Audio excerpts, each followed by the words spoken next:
Okay, we're going to go ahead and get started, folks. Sorry. Thanks so much for being here, everyone. My name is Colleen Cullen. I'm the Genealogy and Community History Librarian here at Santori. For those of you who don't know, we have a local history room on the second floor of this library where you can do your genealogy research or local history research, so feel free to stop by. Before I introduce our speaker today, I just wanted to let you know about some other programs we have at the library. So a regular program that we hold is genealogy walk-in assistance, and that's monthly at each location. So it's here at Santori, second Mondays of the month. It's over at West on second Wednesdays and Eola on second Thursdays. So you can find it in our event calendar online. And we have two volunteers who are really wonderful and passionate about the subject, and they're there to help out. Yeah, go ahead, Dee. Say what it is again. Oh, I'm sorry. It's genealogy walk-in assistance. Yeah. So just for people who are needing help researching their family history. And remind me, when is it here?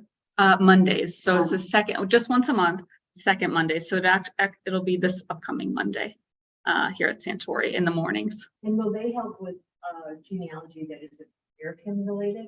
Oh yes, they'll help with any kind of genealogy. Yep, absolutely.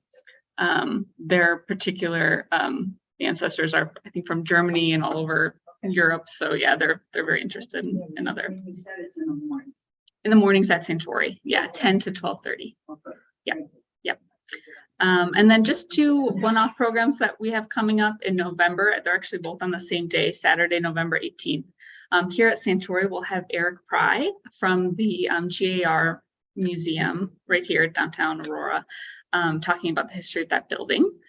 And over at Eola on that same day, sorry, that program is at 11, the GAR program. And over at Eola at 3 p.m., they'll be talking about Native American women in Illinois and their history.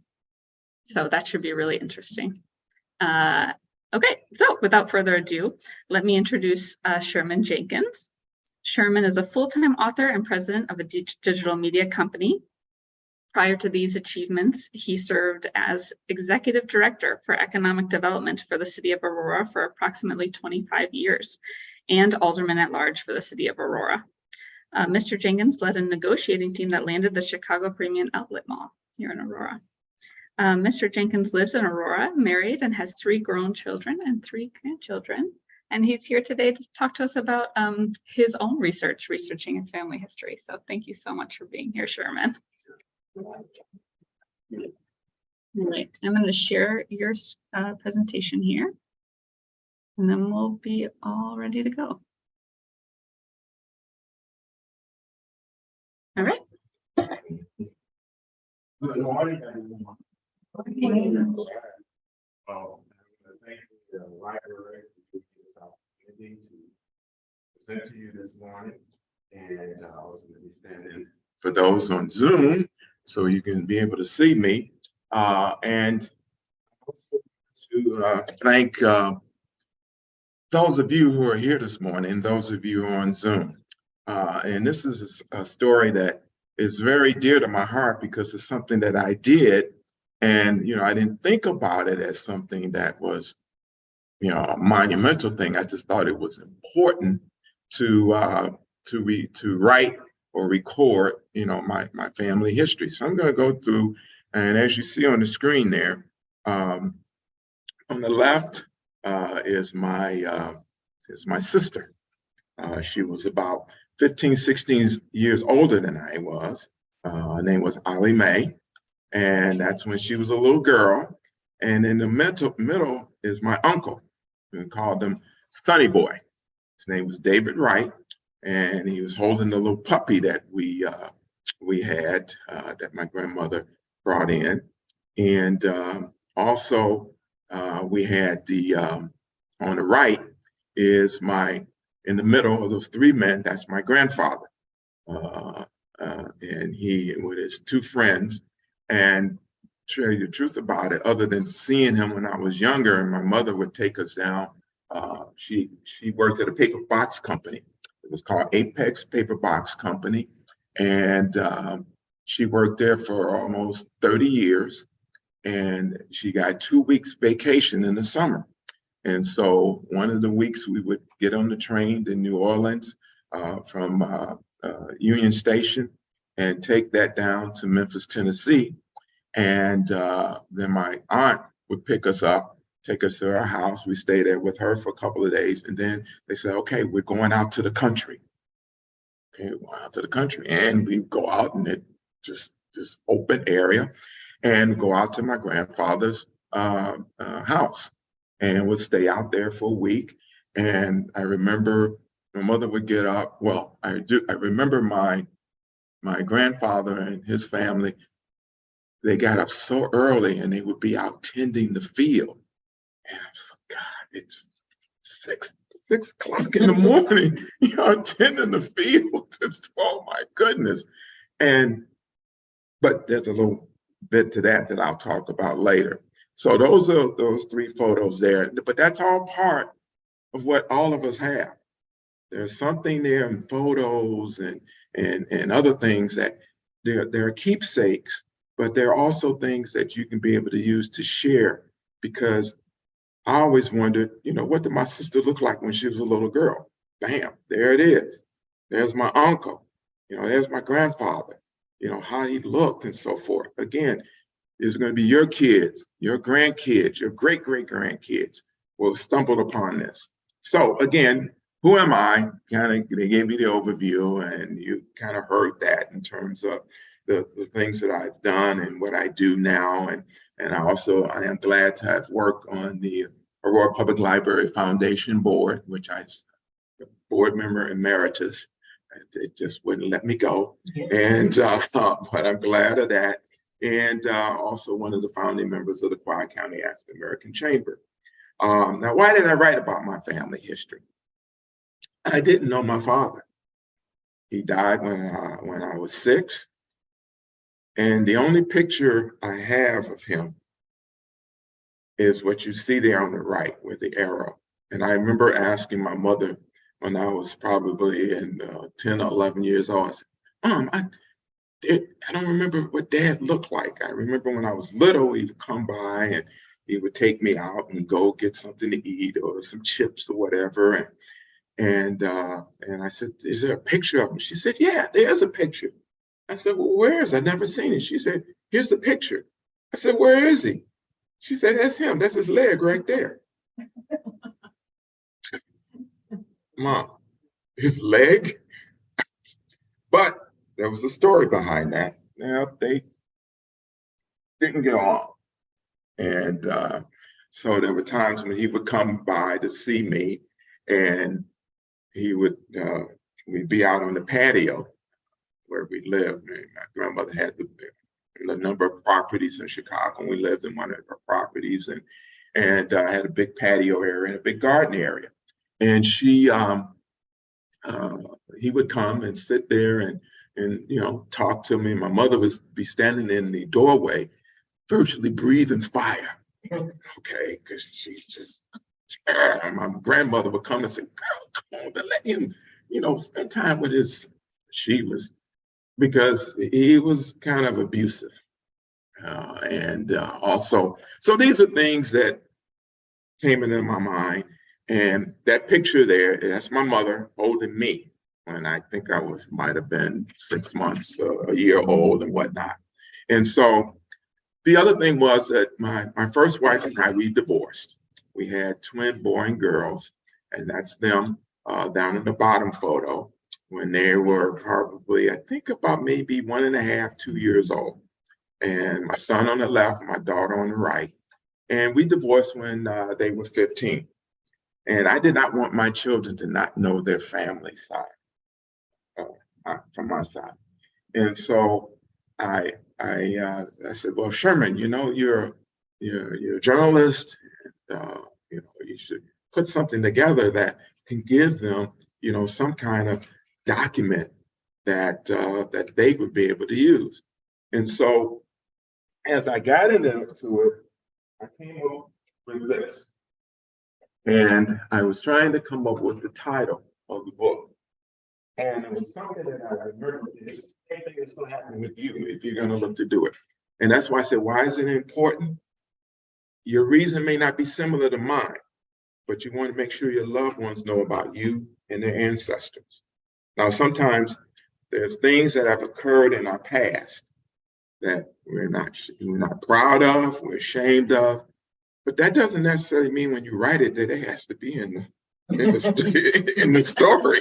Okay, this is some things that's gonna stay with you, and it's going to the grave with you. Okay, all right, just how it is. Okay, with virtually everyone, and then it can bring a sense of pride to your children and grandchildren. When my granddaughter came into the family, and my son showed her the book, and she's looking through it, and she's, Papa, you don't have me and Xavier in the book. I said, well, I wrote this before, Xavier was born and you, and she said, well, you got to update this book. Okay, it's a project that I'm going to take on. So, but she was excited about it. And it can be that interesting story that your loved ones will find important to them. What would be something that would be important that you would think that they would want to know 50 or 100 years from now? What did we just go through 3 years ago? Pandemic.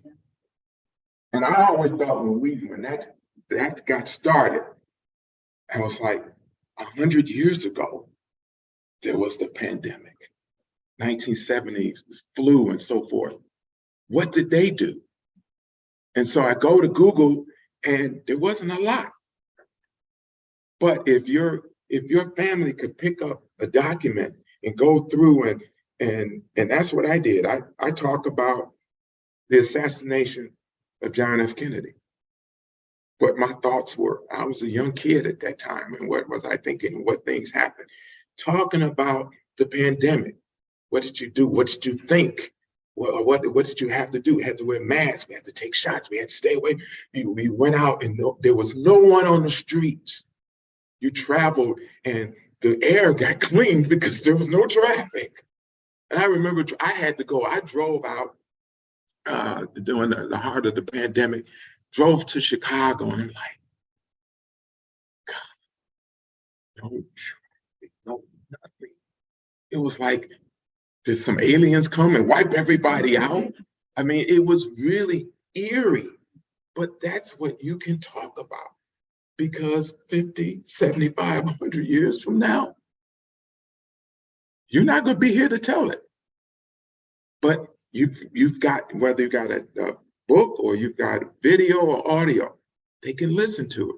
And like I said, remember, 50, 100 years ago, many families didn't believe about writing about family history, but some did oral history. And so they passed down through the generations. And if you can keep that going, that's another way of doing it. So we have, and you have the tools to write or record your history. It's called this baby, right? It's the what's the iPhone and the other one, Android. Okay, smartphones. You can sit there and turn it on and record someone, and you can also videotape, and you'll see the quality just gets better and better just from your freaking phone. Right here. So, but you say, I'm not a journalist. I don't write. I don't. We are talking about you, Mr. and Mrs. Public. Okay. Remember the movie Bridges of Madison County? The daughter discovered her mother's diary. And she read about her mother's life. And it helped her deal with her own situations. And so it wasn't something that you found and it was like, oh my God, mom was a this or that. No, it provided insights that then they can relate to themselves that can help them to move forward. Same thing with when the pandemic occurred. I'm looking and saying, well, what did they do? Well, I saw they had masks. Well, what were some of the other things that they did? Now, they didn't quarantine. Back through that, they didn't quarantine. They just wore masks.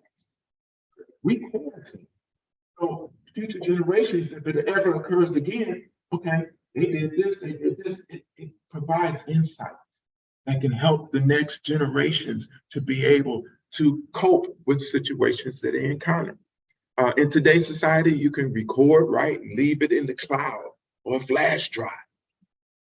You know, we have things there that can allow your loved ones to be able to find that information and use that information. And if you like me, I knew a local printer. It was River Street Press, right down the street here. And I knew the owner, and some of them was writing this book. I said, I can do that. And I put it together, got it to them, and they just printed it. And I just made copies for my loved ones and people that I knew. And if they were interested, they looked at it, they took it. My kids have it on their shelves in their library, and they show it to their friends. And I'll tell you some other aspects of this. So how you get started is you got to determine who you're going to focus on. Is it going to be you? Is it a family member?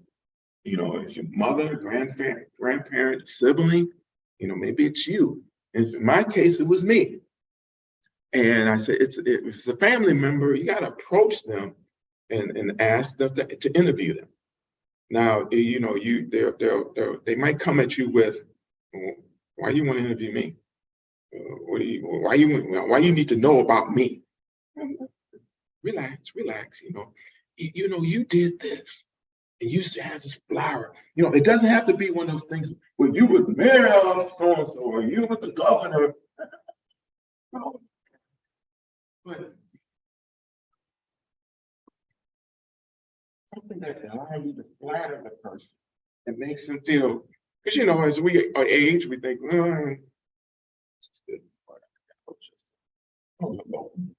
just walking the street, living my life. You are a human being, and your parents and your kids will look at it, and then you can decide whether you want to record or you want to videotape. You know, and when you do it, the key thing is you have some notes, but you let them talk, because we all know as we age, it's a little wordy. You get on the phone, you talk to your grandparents or whatnot.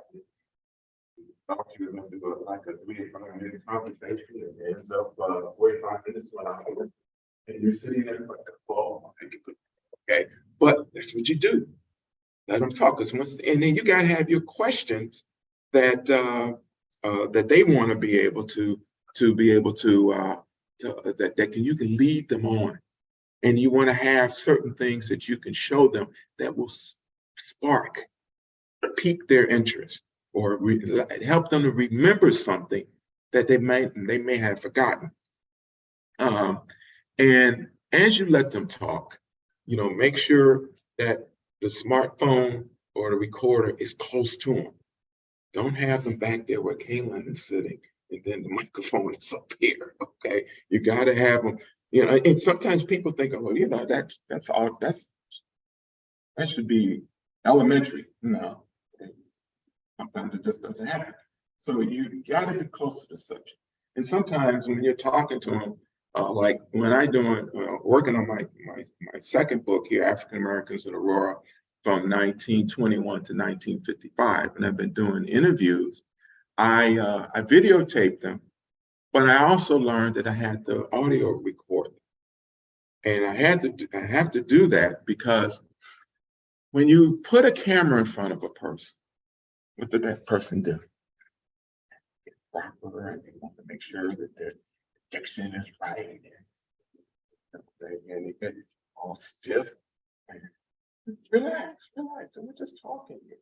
But you got a camera in front. And so I learned from the first couple of conversations with people that videotape them, very proper and all, and they have to actually shut off the video recorder. So what we're doing, they relax, and then the real stories come out.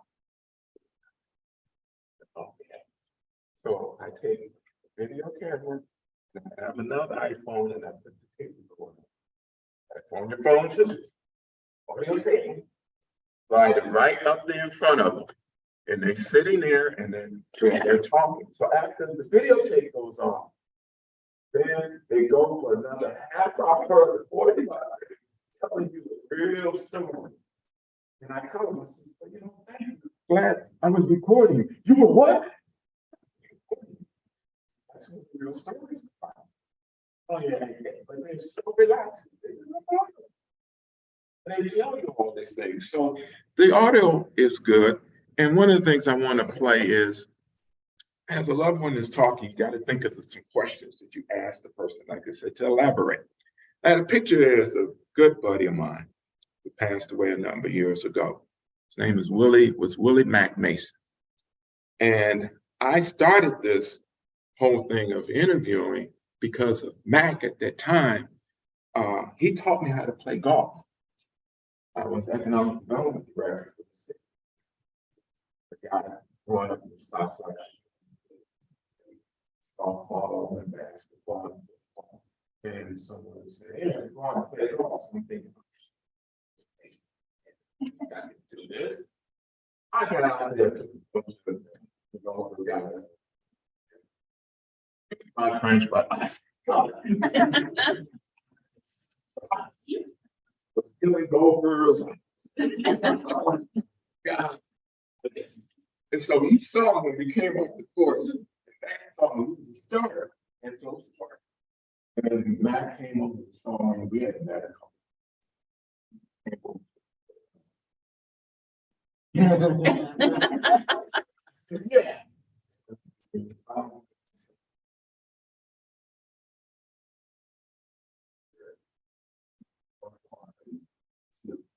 Open areas. Yeah. Back there in 8 weeks. Really? I was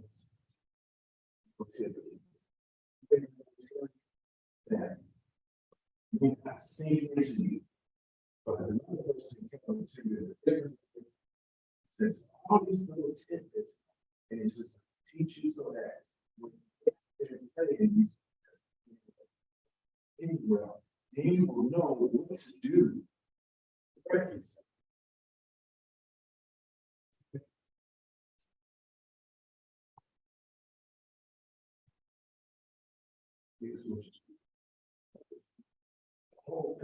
And so we recorded Mac, and I hope you can be able to hear this. And hopefully, but this was the interview, the first interview I did with him.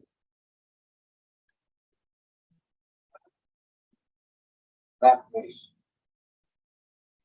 Go on to Highland Postage Jeepers. June 27th, 1921.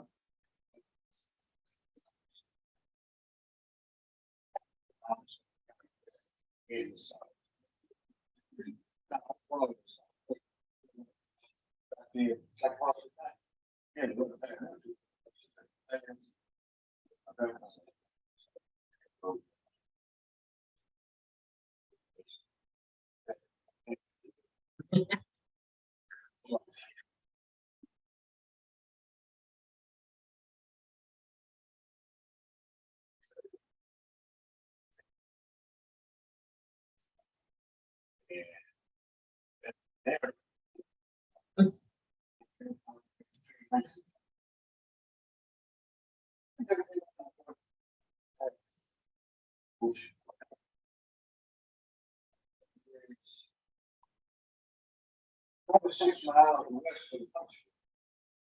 Huntsville is 9 miles off the Riverhead, 9 miles south of the sea. I think it is where.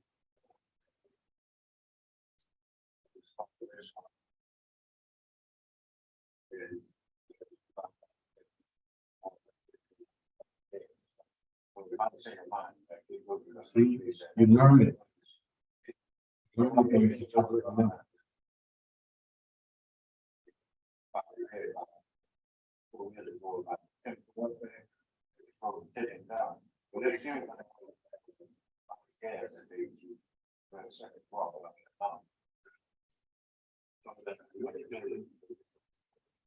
dad, do.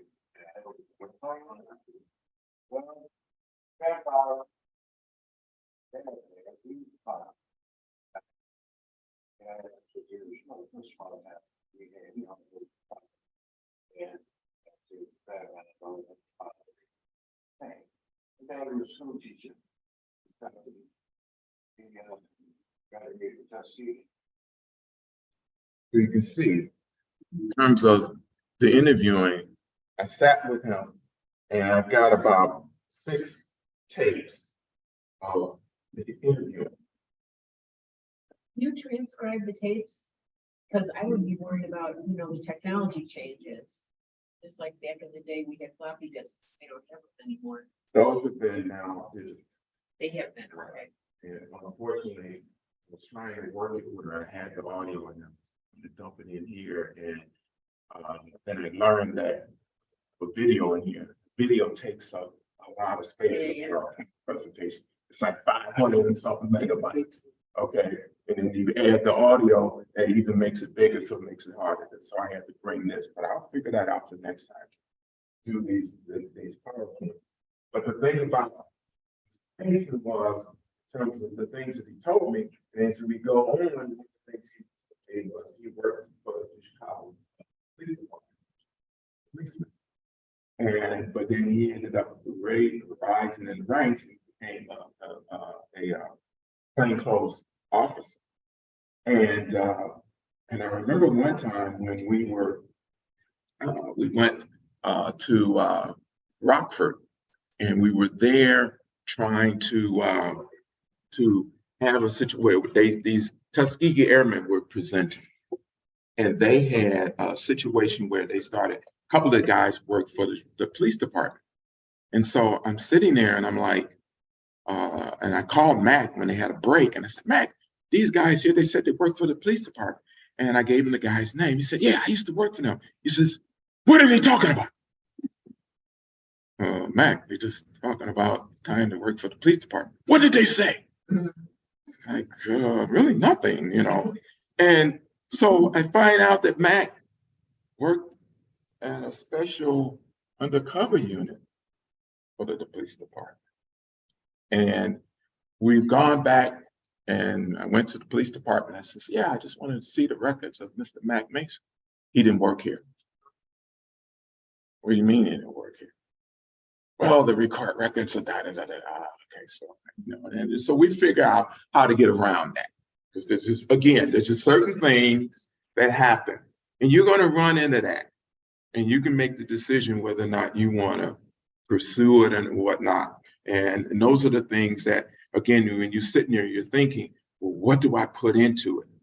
Trust me, certain things will happen that will give you the indication of what you put in and what you don't. It'll come to you. And respect your loved one's time. Typically, you try to do an interview with them for an hour. Now, if the person continues to talk, but be respectful of their time. Okay, we've done enough for this period of time. Okay, next time, can I interview you next week or 2 weeks from now? And you set that up. You'll get it to the point where they will look forward to it. And you've got to make sure you're there. Because, you know, now you've piqued their interest. When you're videotaping, you know, don't hold the smartphone. Get you a little tripod. There's a tripod there, and now they have these little things you can put on the table and then hold your iPhone. There in the picture on the right, you know, make sure your device is fully charged and that you have your charger available with you, because when you're recording, time goes by quickly. And if you went in there and you only have half power and you've gone for the half an hour or 45 minutes, now the red light comes on, so you can be able to plug it up and keep going. And you can use the microphone on the phone, or you can purchase a small one that you can attach to the person, and it gives you a little better quality. But now with the smartphones, it's amazing what it can do. And this one, you know, don't be half away from your subject. You know, have them sitting at a table and you're right there with them. because you can get their expressions and you can hear what they're saying. And this is one that I did of a gentleman here.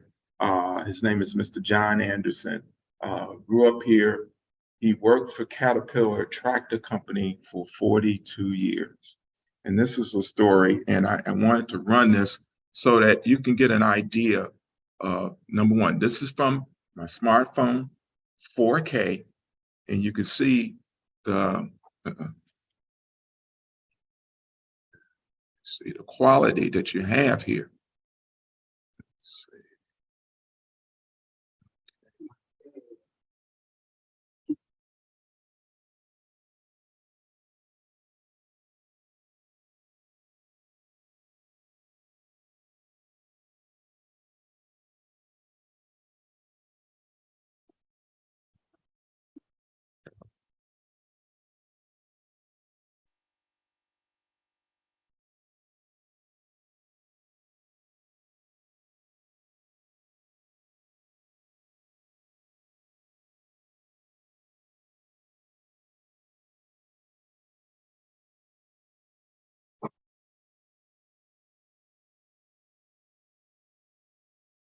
You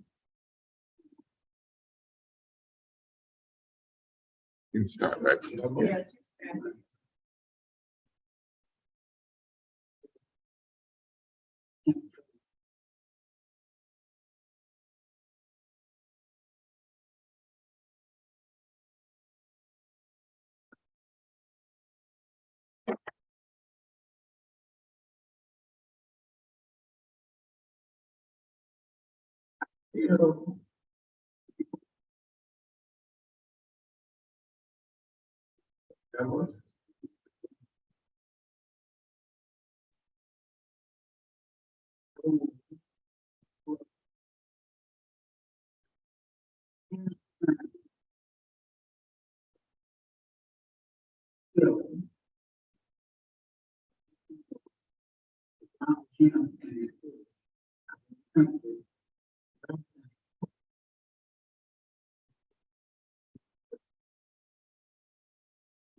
Well, this video, as you're recording, that is something that you're telling your family members and so forth. It's not going to be as direct as hearing it from a loved one. And it's something they can be able to go back to and they can tell future generations. And you know, I play this because also you can the expressions, the person is telling you from their own experience.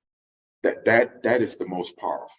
And that is something that you can lead to generations. And then you also can be someone who can say, well, I'm not going to include that.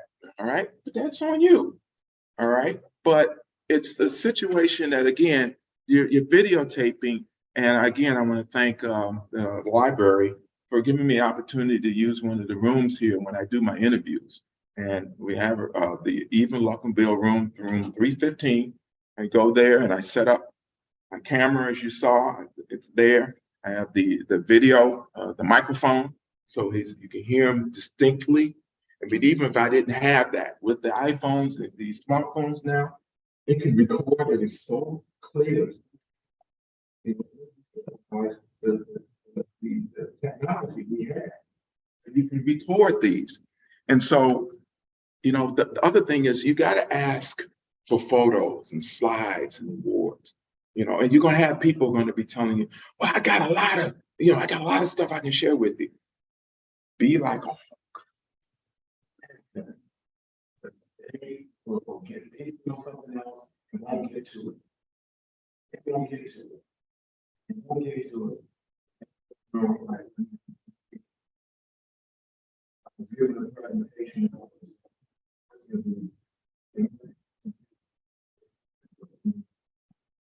And Nancy over here.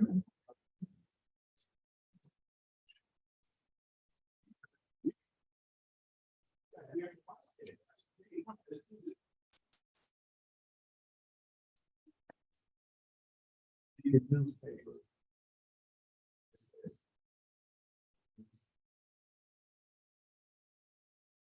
Like, Nancy, you couldn't do it. You can't do this to me. Not to be wrong.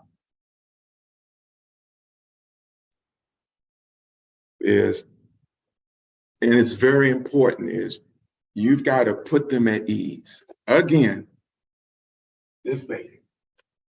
Maybe you ask to see the slides or the pictures. You don't do it.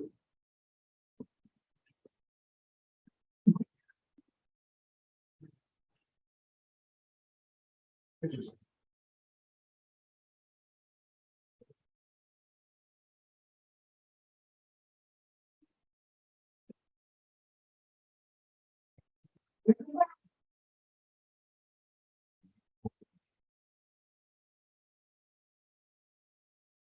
And slides.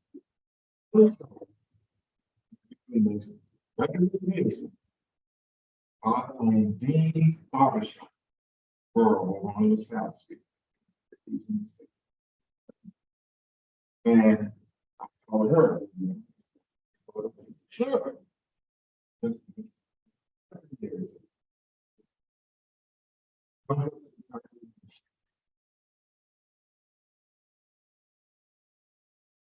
was in the turn on the tape. What is this? Pictures, Mom. Yeah, wow. You opened it up. And remember the slide carousel? Slide changes. He had 7 carousels. Holy smokes! And I found a item here, and it's listed on the bottom left. And there's a film viewer. You can take film or slides, put them on there, and you take your smartphone, and it will scan it exactly what you see on that slide. And it comes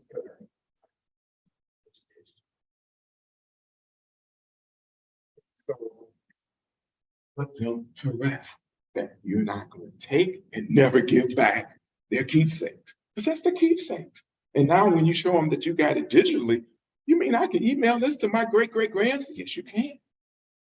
And so that's another way that you got to keep in mind. And then also, especially for the young folks, taking a digital picture, but also understand that when they talk to us seniors, that they have to, put a little what it was like. Because sometimes you don't need to know this. You do. I do. I want to know. And they got to press and get them to sit and just talk and turn that recorder on. And if they let you do the videotape, it doesn't matter. Each one, you want to be able to have something there that you can be able to show later generations. And now you got to start organizing your recordings and photos and mementos. And, you ask your loved ones, what are some of the things that you have and what was the story behind this? Now on the right there is a book that my mother, Illinois Bell Telephone, used to give out these little telephone books, and people would write in, and my mother would take the book, and I still have it, and she wrote in all of our birth dates. So Miss Leola Matthews, that was my grandmother, her mother, born January 25th, 1911. My youngest, one of the nieces, Teresa Jennings, born September 4th, 1963. That's my mother's handwriting. She wrote those all down. And just as a way, and then I found the book and I was, oh, wow. So as I looked at it, I'm keeping that, and I'm recording and keeping these things, and keep in mind, this is history that will be helpful to future generations. And one of the things I did with this book, let me elaborate a little bit on what my mother did with the birth dates. With the pages, starting with my grandmother, my grandfather, all of our family got their birthdays, names and birthdays. And now with my granddaughter, you got to update this book, I'm not in it. And you just keep it going. And you'll find another member of your family you can. Your oral history, people can go through, and they go through and they see photographs. Here's a picture of my grandmother and her husband at that time, A.D. Matthews. And my grandmother owned a number of properties in Chicago. And I was a young kid, and her and my uncle, Sonny Boy, they would go and cut the grass to keep the buildings. They had a property that was 2 doors down from the YMCA. And we would put me in the car and we'd go and do what they had to do.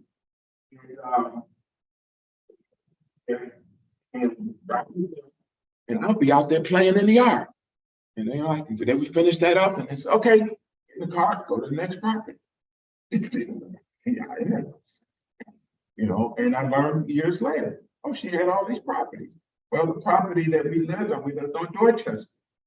And Dorchester was another building that had about 7 or 8 families in this building. My grandmother owned it, and she rented it. And then we moved from there, we moved over on St. Lawrence, on the south side. That's where my grandmother lived. And there was 5 families. They had this kitchenette apartment. Me and my mother lived in one of the kitchenette apartments, 1-bedroom apartment. And we all lived there, and we all shared just one bathroom. My grandmother and my aunt lived on the other side. And we shared the bathroom, we had the basement. When I got older, they let me go out in the basement, and I lived and had a friend down there in the whole 9 yards. So when I was going to get married, my grandmother said, "What do I can live here?" You went to Macau. Your kids can go to Macau. My grandmother, get out of here. Okay. I'm getting out of here. Thanks a lot, but again, those are the properties and all that she had. These are stories that your kids will look at, and you'll look at and say, wow, they were very entrepreneurial in the things that they did. So, again, take photos of the mementos. Again, take photos. Don't take them from them. Take photos. It's not yet. And the quality is, oh my God, it is outstanding. Now, when you're going to write, you got to develop an outline. Everybody know what an outline is, right? You lay out how you're going to write it. And it's your roadmap, and that's where you're going to start. And it's just like with a GPS system. If you don't know how to get somewhere, you can do. GPS is a car. And it directs you to get it. That's what this outline is going to do for you. And after you complete the outline, go over it, add and subtract things that you're going to do. and then set a deadline. That deadline and that outline is going to be the thing that's going to keep you from thinking you got to put everything about everybody in this book. Won't happen. Because if you do that, you're never going to get the book done. You're never going to get the story down. Okay. And remember, everything that has happened doesn't have to be in the book or have to be told. You just want to give a chronological direction in terms of what happened.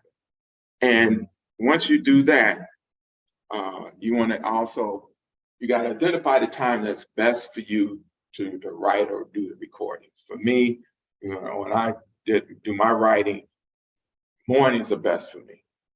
So I carve out from 9 a.m. to 2 o'clock. And if I'm doing my research, that's the time I do my research. A number of you have tried to reach me and Sherman didn't answer the phone. It's 11 o'clock, you got to answer the phone. I'm not going to answer the phone. Send you a text, you didn't respond. I'm not going to respond.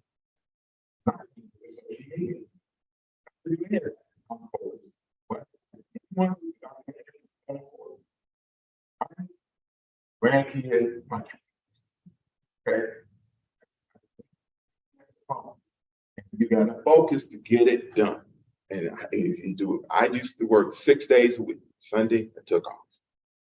And you carve out that time to do your research first. So you got to talk to people. Hey, can I interview you? Like yesterday, I gave a presentation with regards to the book on African Americans in Aurora with the Wabansi Lifelong Learning Institute. And people were like, okay, they wanted to know, a little bit more in terms of, when you're writing, what are some of the things that you want to be able to make sure you focus on? And the key thing is that there are folks that one lady there that I met, and she had a host of information. So I got a name and email, and I said, okay, let's sit down and talk next week. Okay, because you also got to understand that none of us, our age doesn't go 100.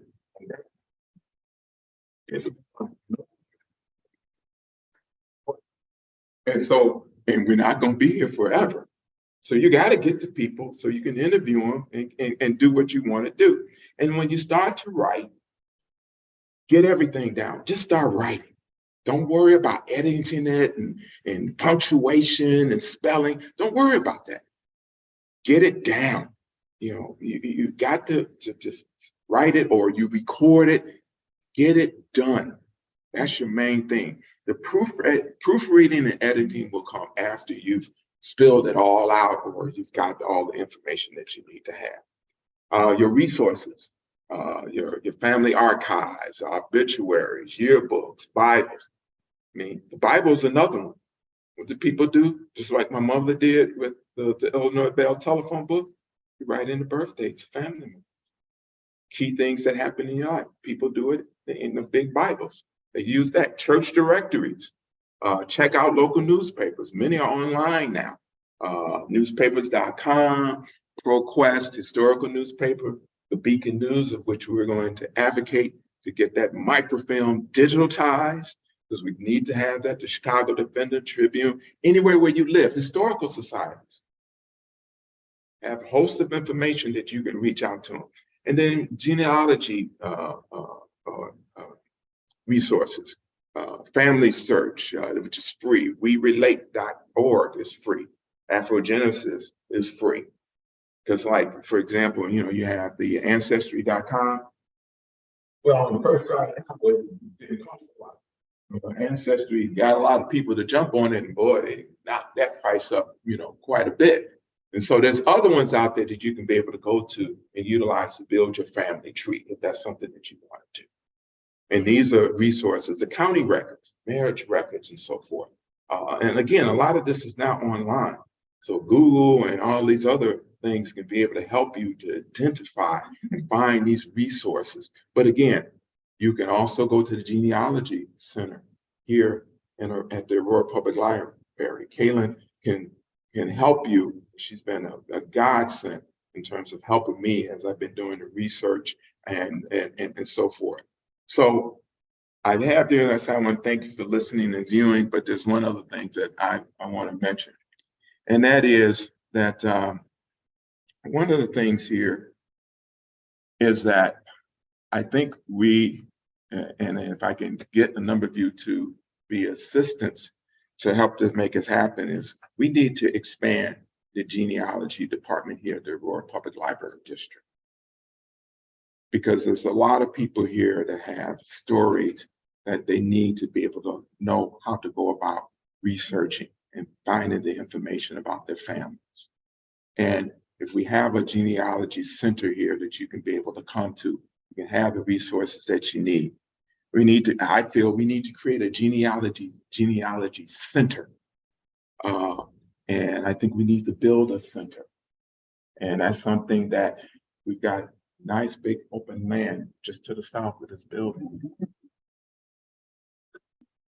We could build a genealogy center. And we gotta digitalize the microfilm library that's here. It's not digitalized yet. I go up in there on the second floor and I go in the genealogy area and I'm sitting there looking at the microfilm and I'm going through that, focusing on it.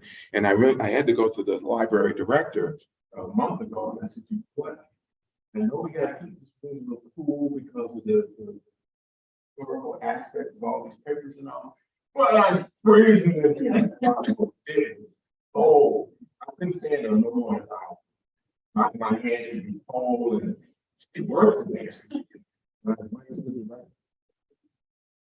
Indeed. Not as cold. That so we can get people, because the other thing that I want to encourage is that we've got to encourage younger people to understand, don't go in and throw away the history. Because people think, well, I can go on, I can create my own new history. Those who don't remember the past are condemned to repeat it. Those who don't remember the past are condemned to repeat it. And the history can be there, and we could have learned more with regards to the pandemic, what people did to other human beings. It helps to make it better for the generations to come.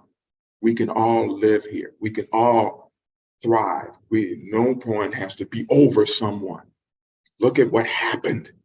And here's the history that tells that.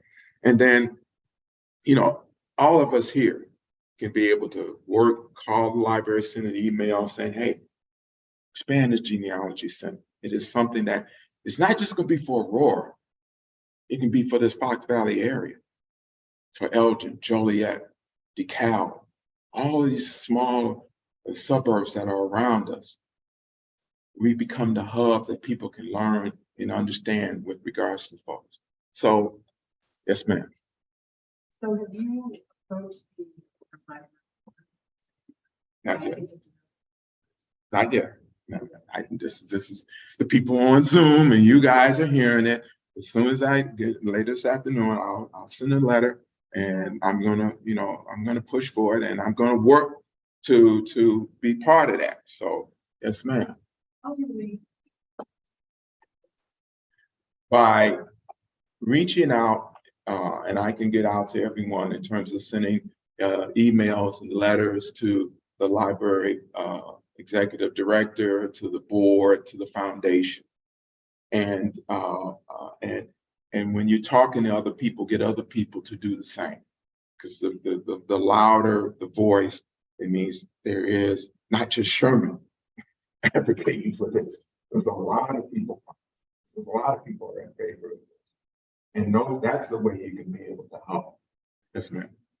Can you say a little bit more about the editing process when you have a plethora of material? I'm working on my mother's memoir, which is 560 pages long, with 50 pages of footnotes and a bunch of photos. So I know it doesn't. What approach do you take to pull out stuff that's best to include and cut the rest of it away? One of the things that mother still with you? No. Okay. One of the things that as you go through, and that's why I mentioned about the outline. The outline is as you go through it, you've got to look at what is a significant aspect of a certain situation and touch on that. Remember, not every molecule of that has to go into it. So it's just like when I wrote my book, and had a person and she went through my manuscript, and when I sat down with her the first time, I said, "What did you do to my the red? You just take this, tap, tap, tap." She tore it apart. She organized it, and I'm so glad that she did. And so sometimes you'll be able to do it, but you got to go and find someone who will sit there and trust me. You got to go into it, and you're going to feel as though they ripped your heart out. But trust me, it is. They see things. People will see things that you don't. You will want to have things in there that they'll say, "This doesn't seem important to me. I don't have to have it." So you got to try it yourself, and then you go identify some, whether they are maybe an English teacher or someone at the journalism schools like at NIU and so forth. They have that there that you can have that person, or just a good friend of yours that does a lot of reading and say, "Hey, read this manuscript for me and tell me what you think." And trust me, they're going to say, "Why you got this? Why you got that? 500 some freaking pages there, War and Peace, okay." Yeah, we got that. So that's the way that you can be able to. So again, these are some of the things that I want to thank you. I want to open up for questions and so forth, but I also want to acknowledge that the gentleman, Mr. John Anderson, who you saw there, is in the room here with us. If you stand and wave, Mr. Anderson, longtime Aurorian, and worked at Caterpillar for a number of years. And so these are some of the individuals that I have interviewed, and we're going to start writing. We're finalizing the outline, and we'll start writing this fall with regards to the book, and hopefully to get it done by early to mid next year, and then look at my publisher for this book. That will be and it's no, we'd like it if you go through the 60s, because that was the civil rights movement. From 1921 to 1955. Oh no, but we're going to consider it. And we might take it. So hopefully it will get published late next year or and you guys hear the story and buy the book and encourage it, and hopefully it'll be able to also to hear that you have begun recording or writing your family story, because it's important. Don't think that you got to be a journalist, that you have to that has to be perfect, or that it has to get, it's going to get published. Something that's on the shelf at home, so that when we get called home, I pick up and say, "Oh, I here my years at Northern Illinois University, the Rye Institute, and NIU. How I met your mom." I mean, kids just like, "Oh, how did you guys meet?" And then you put, now again, what is it? There's three sides to every story: your side, their side, and the truth. Okay, you told your side, the other side don't tell their side, that's on them. Okay, but that's what, and don't think that they won't find that interesting. They will, as they get older. For me, and I'll close out, is that my, like I told you, my father died when I was 6. I'll never forget, was one Saturday morning at the building. We lived in the basement, me and my mom, and had the apartment down there. And I remember, I don't know why I vividly remember this, but I'm sitting on the floor, and so I was what, maybe 7, 8, 6, and doing something on the floor, playing with some toys. My mom said, all of a sudden it says, your daddy died. And, we're going to the funeral. They've already buried him. So, go back to doing what I'm doing. So years later, I have my kids, and one day we were having dinner, and I think it was my daughter said, Dad, you ever want to see a picture or know something about your father? And my attitude at that time was, well, hell, he didn't take time to come find me. Why should I bother? And they were like, okay. And then years later, I had my kids in IMSA for a summer program. And I was talking with this lady, and she said, your last name is Jenkins. I said, yeah. Well, I have a brother, a cousin in Chicago. You said you lived in Woodlawn. I said, yeah. Well, he lives on 68th in St. Lawrence. His name is Ernie Jenkins. Yeah, I went to school with Ernie Jenkins. Well, and then she continues the story, and there was our father who had been married a couple of times, and he passed away, and he had stomach issues. And hold up. And we realized that there's possibly this connection. But something in me said,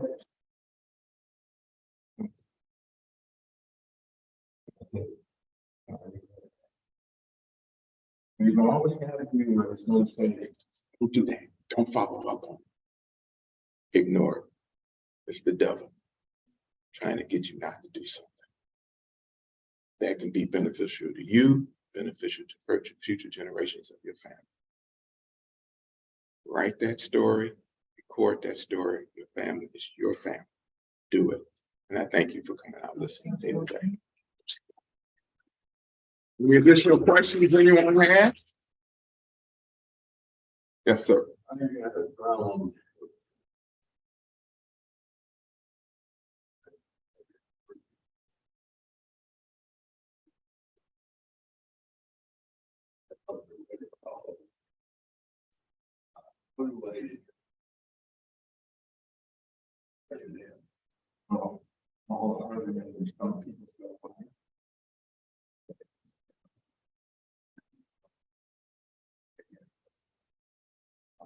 So it's right, time is not on our side. But the main thing is to look at and do that outline.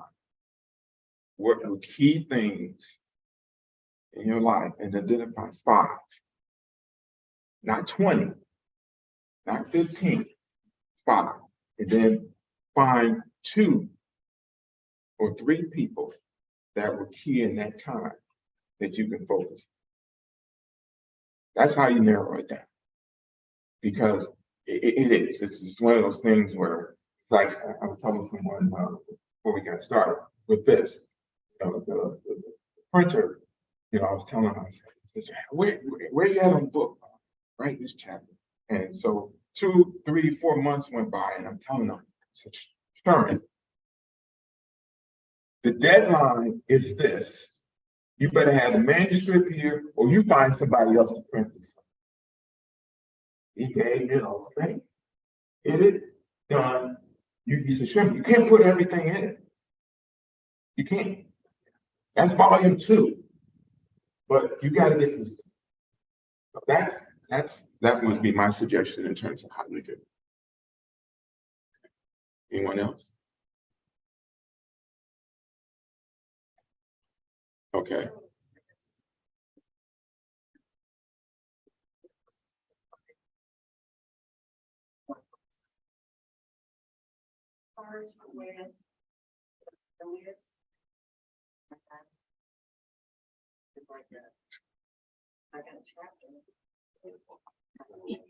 You could, But here's how I started.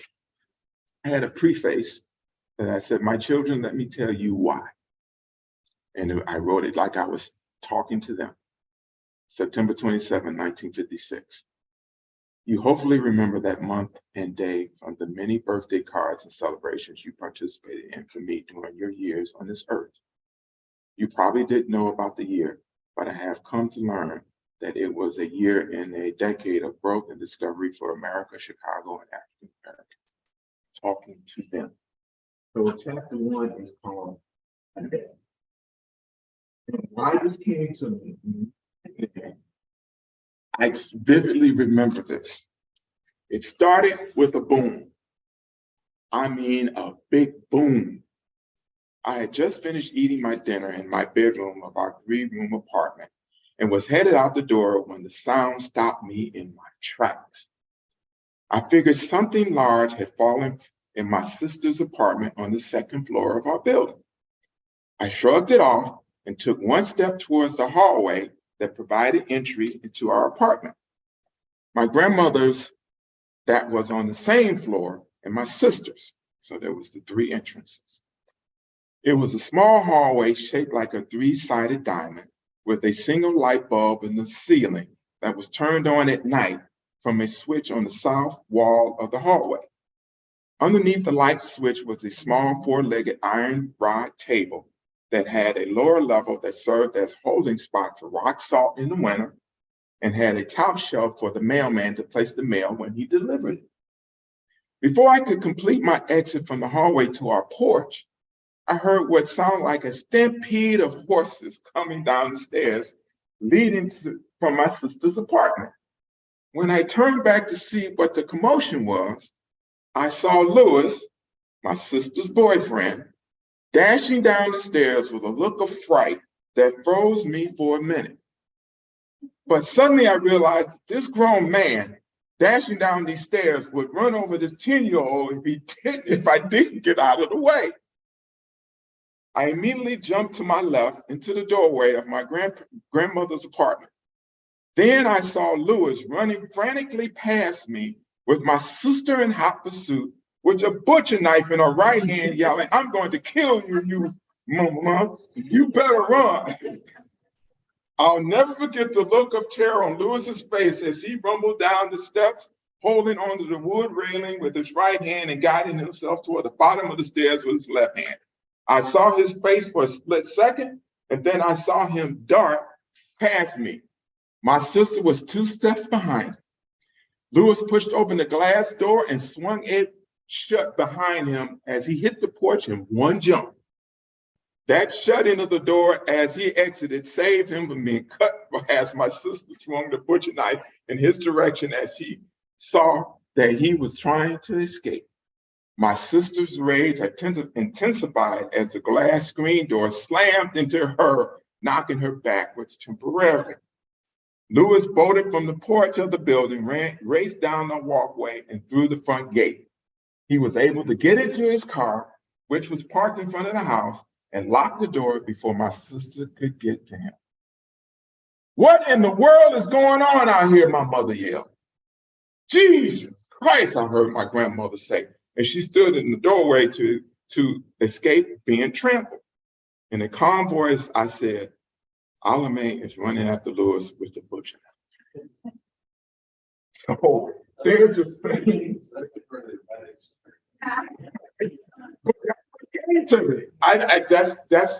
that's what came to me. It was such it overpowered me, and to this day I still see him holding on, running down the stairs, and he's dashing, and she's coming, and okay, and I stepped out of the way, and he dashed.